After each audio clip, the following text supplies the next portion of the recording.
Boa noite, pessoal, tudo bem? Hoje a gente vai estudar mais um reino, que vai ser o reino das plantas. Ele é um reino bem interessante, porque ele cai um tanto nos vestibulares, e a gente tem uma grande vantagem que a árvore filogenética dele é bastante simples, a gente vai ver no final da aula, e ela é uma preferida para o estudo de árvores, tá? No final das contas, a gente vai ver os mesmos conteúdos e as mesmas habilidades, só que agora se referindo a um novo reino, que é o reino das plantas. Agora, por que o reino das plantas cai tanto nos vestibulares? Bom, primeiro, ele vai servir um jeito interessante para a gente estudar o seu conhecimento sobre árvores filogenéticas, que são aquelas filogenias, aquelas árvores da vida que eu conversei com vocês em umas aulas atrás, tá? Outra coisa importante é que a gente tem 4 grandes grupos e que eles se ramificam de uma maneira bem fácil de estudar. Então a gente vai ver que esses grupos eles vão sempre evoluindo, ou melhor, eles vão ficando cada vez mais complexos e vão adquirindo uma independência da água para se reproduzir e vão ficando melhores em propagar seus indivíduos. O primeiro desses grupos, então, seria as briófitas. São os pequenos musgos e outras plantas bem pequenininhas que crescem em lugar que tem bastante umidade. Aí, conforme a gente fica um pouquinho mais complexo, nós temos as pteridófitas, que daí já são samambaias, avencas, outras plantas que são maiores e que ainda precisam da água para se reproduzir. Então elas geralmente vão manter o tamanho menorzinho. Quando a gente começa a ficar mais independente da água para reprodução, a gente tem as gimnospermas, que são plantas que usam o vento para carregar os gametas, e aí quanto maior você for, melhor, certo? E para fechar, nós temos as angiospermas, que são o grupo mais diversificado de plantas.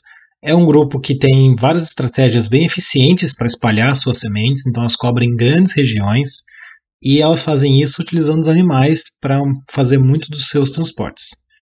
Uma coisa que a gente precisa entender sobre as plantas é que o ciclo de vida delas não é igual ao dos animais. Ela tem um ciclo de vida que é formado por 2 fases que alternam.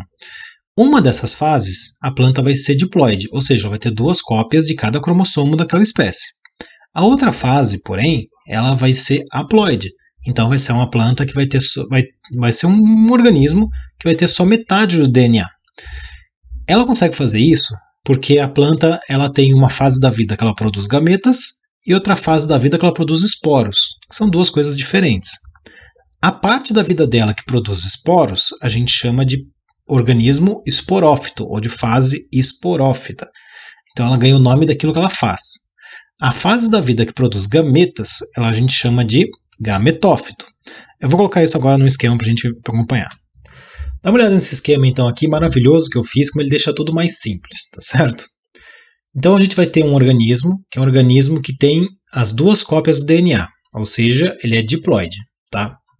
Esse organismo, ele não vai ser que nem a gente, nós somos diploides. No nosso caso, a gente já faz gametas direto. E aí o gameta masculino contra o gameta feminino fecunda, faz o indivíduo, tá certo?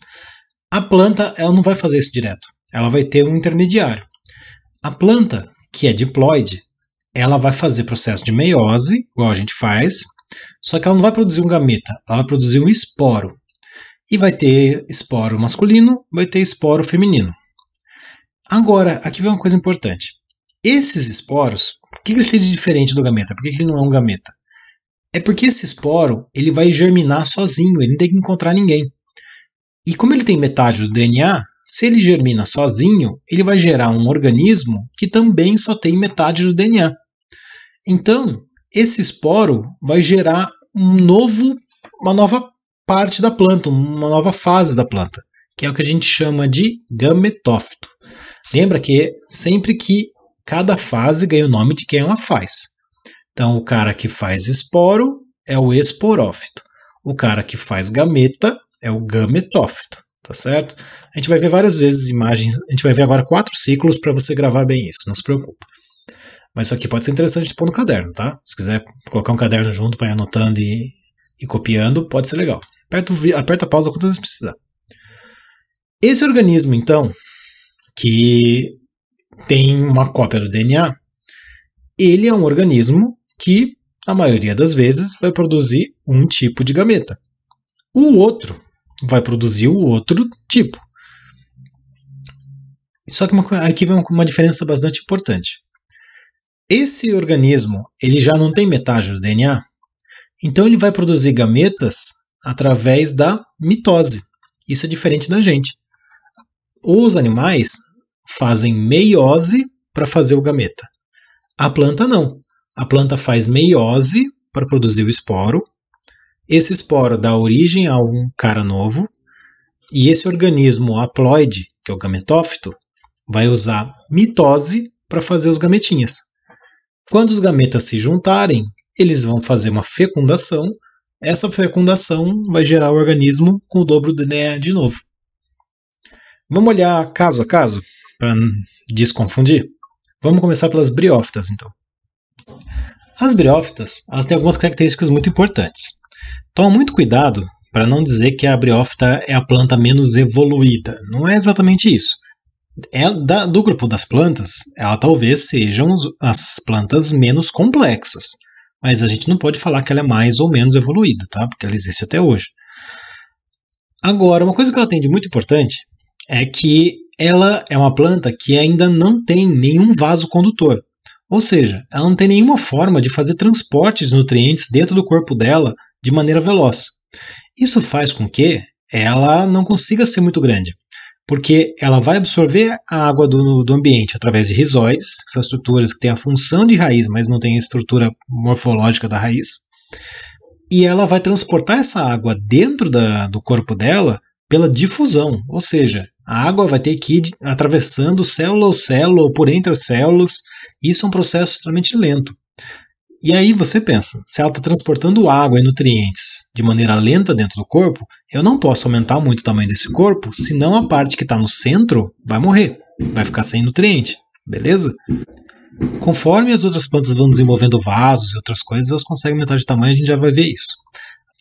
A segunda coisa importante é que esse grupo ele vai precisar muito de água para poder se reproduzir. Por quê? A gente tem aqui, que nem eu mostrei lá no meu desenho maravilhoso, nós temos o esporófito. Então esse esporófito tem 2 cópias do DNA. Só que o esporófito, esse organismo, ele vai produzir esporos e esses esporos têm só metade. Cada um deles vai germinar e vai gerar um indivíduo novo, que é a etapa gametófita. Essa fase aqui da vida da planta. Cada gametófito vai produzir o seu gameta. Quando esses gametas se encontrarem, eles se fundem e ocorre a fecundação, que gera o zigoto, que gera um novo esporófito e assim continua. Tá?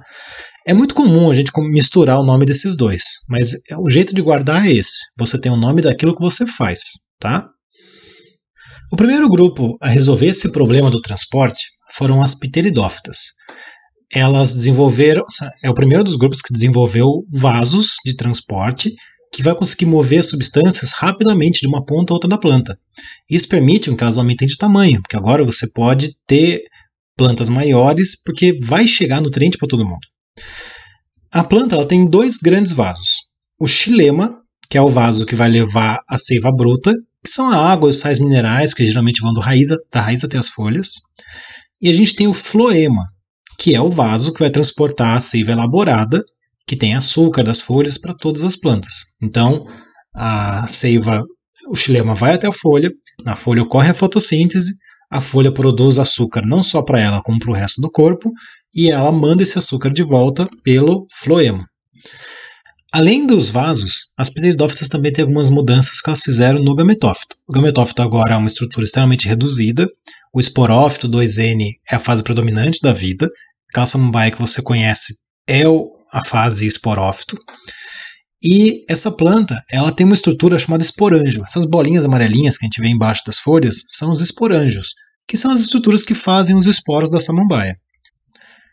Esses esporos eles estão dentro de uma estrutura que a gente chama de soros, que são as bolinhas, e nas pteridófitas você encontra plantas que fazem 2 tipos de esporo diferentes. Algumas fazem um tipo de esporo só, e esse esporo vai gerar um tipo de gametófito, e esse gametófito vai conseguir produzir tanto gametas masculinos quanto femininos. E o outro tipo são as plantas que são heterosporadas, ou seja, a samambaia vai conseguir fazer esporo masculino, esporo feminino, e os 2 esporos, cada um produz o seu gameta, que daí já é o jeito mais parecido com o nosso. As samambaias, em particular, dentro desse grupo, então, elas são do tipo homosporado, ou seja, ela forma apenas um tipo de esporo. Então dá uma olhada aqui, ó. Você tem essas bolinhas aqui na samambaia, Dentro dessas bolinhas estão os porângios e eles organizam os soros. Quando elas liberam os esporos, cada esporo vai dar origem a um gametófito. E esse gametófito ele vai dar origem tanto ao gameta feminino quanto ao gameta masculino em pedaços diferentes dele. Isso tem a ver com o hormônio que vai se manifestar, às vezes tem a ver com idade. Então, vários fatores que são capazes de ativar os genes masculinos ou femininos. O importante é que esse gametófito vai produzir os dois gametas, só que ele ainda precisa da chuva para fazer um gameta masculino ir até o gameta feminino. Mas depois que isso acontece, esse gameta feminino agora fecundado vai dar origem a uma nova samambaia. Já as plantas que são heterosporadas, elas vão criar essa estrutura chamada estróbilo, que você já pode ter visto por aí também. E essa estrutura ela vai ter algumas estruturas que a gente chama de megásporos, porque na verdade são grandes estruturas que estão cheias de esporos. E ela pode tanto conter os esporos masculinos quanto os esporos femininos. Na presença da água, esses esporos masculinos vão liberar os seus gametas e o gameta vai nadar até o feminino. Então não é incomum você ter um caso de autofecundação. Esse feminino aqui que foi fecundado vai poder dar origem a um zigoto, que vai acabar gerando uma outra planta, que vai continuar o ciclo. O grupo dos pinheiros das sequoias, que são as gimnospermas, eles vão ser um grupo que também tem os vasos condutores, igualzinho das pteridófitas, só que eles conseguem ser maiores porque eles não precisam mais da chuva para se reproduzir. Você vai ter o esporófito como fase dominante, sim. E você vai fazer estróbilos igual esse último que a gente acabou de olhar. Vai ter estróbilo feminino, estróbilo masculino. Só que as gimnospermas, elas desenvolveram o que a gente chama de grãos de pólen. Esse grão de pólen ele é uma estrutura que é muito resistente e dentro do grão de pólen fica o gametófito masculino. Isso faz com que ele seja capaz de ser carregado pelo vento por grandes distâncias. Então você não precisa mais esperar a chuva e você não precisa que esse gametófito fecunde só as plantas que estão extremamente perto. Então esse pólen vai ser carregado pelo vento e o pólen vai cair em tudo que é lugar. Vai cair na pedra, vai cair no gramado, vai cair no seu nariz, vai causar rinite. Mas quando esse pólen cair em cima do gametófito feminino, o masculino termina de se desenvolver, de amadurecer, e já entrega os gametas diretamente no tubo do gametófito feminino. Isso vai ser uma baita de uma vantagem, porque você consegue ir muito mais longe. Então a troca de DNA fica muito mais fácil, e a evolução daquela espécie fica muito mais eficiente. Outra vantagem que o gimnosperma criou é que você tem o óvulo que fica em volta do gameta feminino. E quando esse óvulo começa a se desenvolver, depois da fecundação, ele se desenvolve gerando a semente. Essa semente ela tem uma grande vantagem, que ela consegue deixar o embrião protegido até que as condições ambientais sejam as melhores possíveis. Isso ainda não é um jeito muito bom de espalhar o embrião, porque nesse grupo as sementes ainda são nuas, elas não têm fruto. Mas permite que pelo menos aquele embrião resista até as épocas que são inadequadas para crescimento. Então aqui a gente tem um ciclo da gimnosperma. Algumas plantas são hermafroditas, outras plantas vão ser uma planta masculina, uma planta feminina. E aqui a gente tem um exemplo. Então, nesse caso, são plantas de sexo separado. A planta feminina vai gerar um cone feminino, onde estão os gametófitos femininos. A planta masculina vai gerar o cone masculino, o estróbilo masculino. Esse cone é o estróbilo, tá? Onde estão os gametófitos masculinos. Só que esses gametófitos masculinos eles estão presos nesse grão de pólen, que é uma estrutura que é capaz de voar. Quando o vento bate, carrega ele. Pelo menos planar, né? Não seria bem voar, seria planar. Quando bate o vento, esse grão de pólen é levado e ele vai cair por toda a floresta, inclusive, quando der sorte, em cima do gametófito feminino. Aqui caindo, o gametófito masculino e o feminino eles vão se encontrar através do tubo polínico. E aí você vai ter o DNA dos gametas masculinos indo até o gameta feminino, vai começar a criar um embrião, esse embrião tem uma reserva de alimento e eventualmente esse embrião se desenvolve e gera uma nova planta. Essa planta um dia vai crescer e tem os seus estróbilos e continua o ciclo, tá? Então o grão de pólen, gente, é isso. Nada mais é do que a fase gametófita masculina de uma planta. É isso que cai no seu nariz quando você fica com rinite na primavera, beleza? As gimnospermas realmente conseguiram alguns saltos bastante importantes na evolução, mas elas ainda têm alguns problemas. Primeiro, a semente não consegue ir muito longe, então aquela pinha que está cheia de sementes, quando ela cair, ela vai rolar um pouco, mas ainda vai gerar um indivíduo próximo dos pais, então vai limitar quantos indivíduos aquele pai consegue fazer. Além disso, o pólen, ele 99,999% daquele pólen vai cair em lugar inútil. Então é muito investimento desperdiçado. E vai ter muitas gametófitos femininos que também não vão receber o grão de pólen. Mas existe um grupo de plantas que resolveu esses dois problemas. E já que elas conseguiram resolver isso, elas acabaram se tornando o grupo mais diversificado de todas as plantas. As angiospermas, elas vão ter então os vasos, as sementes, os grãos de pólen e a flor e o fruto. E graças a isso, nós temos mais de 235 mil espécies diferentes de angiospermas. O que é um fruto? Gente, o fruto, para pensar.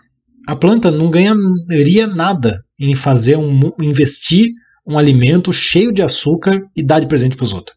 Porque a semente não usa o fruto para poder crescer. A reserva de alimento da semente está dentro da própria semente.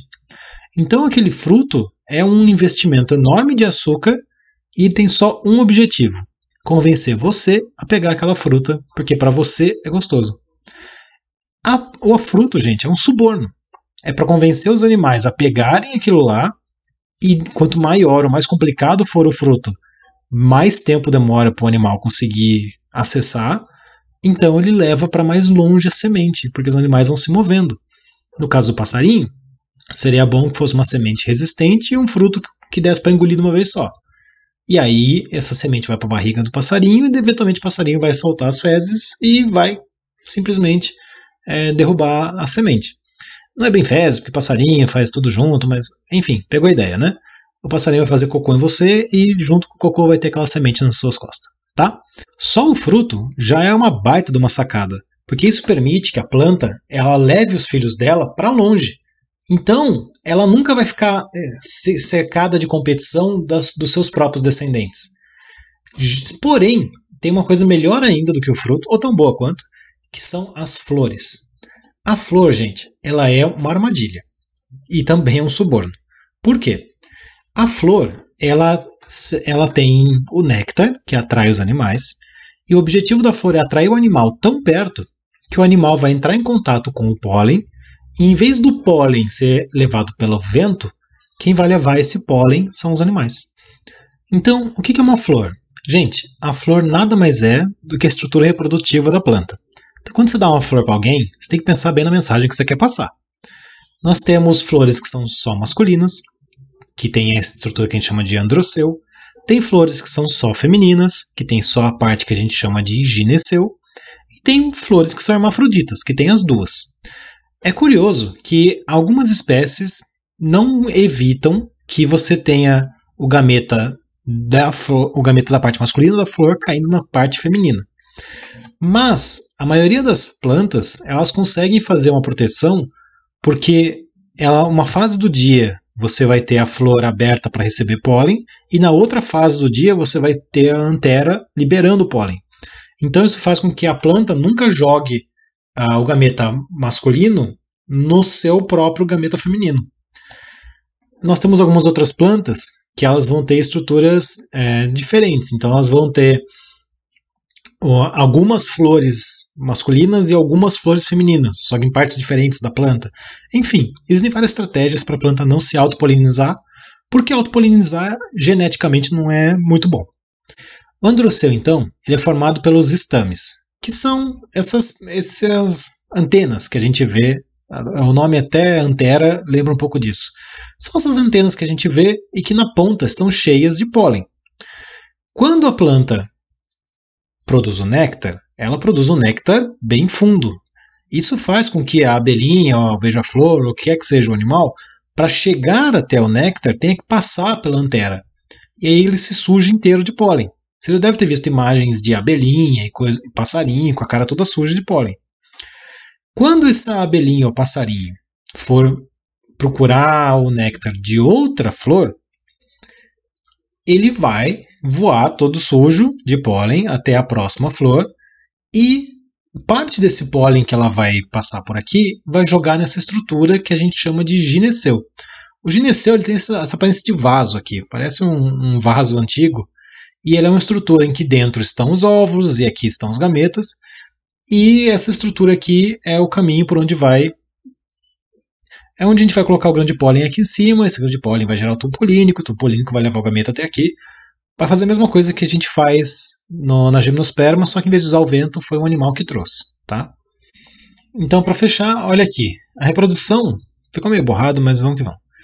A reprodução da angiosperma, na prática, vai ser muito parecida com a da gimnosperma. O que muda mesmo é a forma de entrega desses pólens.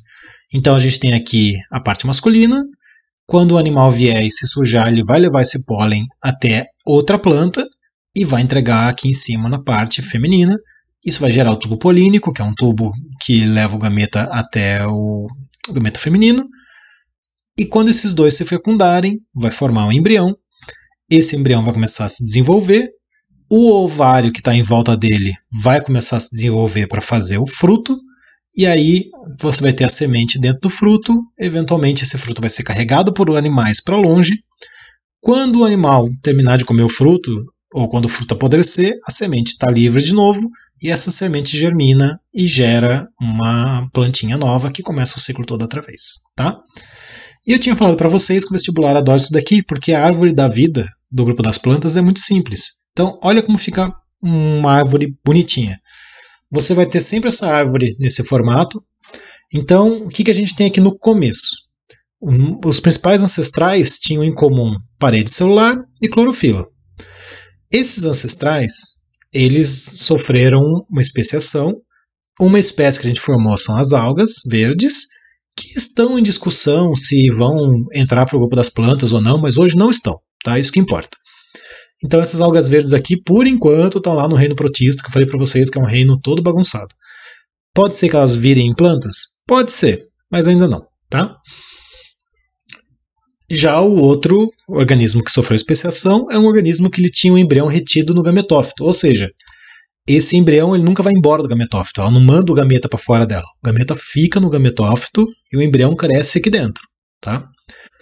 Continuando nossa evolução, nós tivemos aqui as briófitas, que continuaram com essa complexidade e ainda existem até hoje. E nós temos os grupos que criaram os vasos condutores de seiva. Como eles são um grupo que criou os vasos, eles vão ficar maiores. E a gente chama de, como eles criaram vasos, a gente chama esse grupo de traqueófitas. Lembra que traqueia é um tubo que você tem aqui, tá? Então, traqueia tem a ver com vasos. Então, esse grupo aqui é o grupo das plantas que criaram vasos condutores. As pteridófitas pararam por aí, criaram outras características, mas nada que se destaque aqui no momento. Já o grupo que são as espermatófitas são o grupo que criou as sementes e o pólen. Esse pólen tem a grande vantagem de você transportar pelo vento e ficar independente da água, e a semente tem a grande vantagem de você poder ficar com o embrião viável, aguardando a época certa. Então também você fica com o embrião independente da água. Tá? E dentro desse grupo nós temos aqueles que desenvolveram as flores e os frutos e viraram angiosperma. Tudo bem? Gente, essa árvore da vida aqui é a mais básica que existe, é a mais fácil e é a que mais cai. Tá? Então, se você tiver que aprender uma árvore da vida na sua vida, aprenda essa. E coloque as mutações nos lugares certos. Então, é flor e fruto só para angiosperma, semente e pólen para esses dois grupos. Tá? Lembra que tudo que apareceu aqui, se não assumir, vai aparecer em quem vem depois. Então, semente e pólen vem em todo mundo que veio depois. Vaso condutor vem nos 3 grupos que vieram depois, tá? Lembra que a gente sempre lê de baixo para cima. E para a aula de hoje é isso, gente. Tá? Vocês já tinham visto o básico lá no centro de mídias, e isso aqui é o que eu queria destacar, são as partes mais importantes do reino das plantas. Tá? Semana que vem a gente começa com os animais. Um abraço.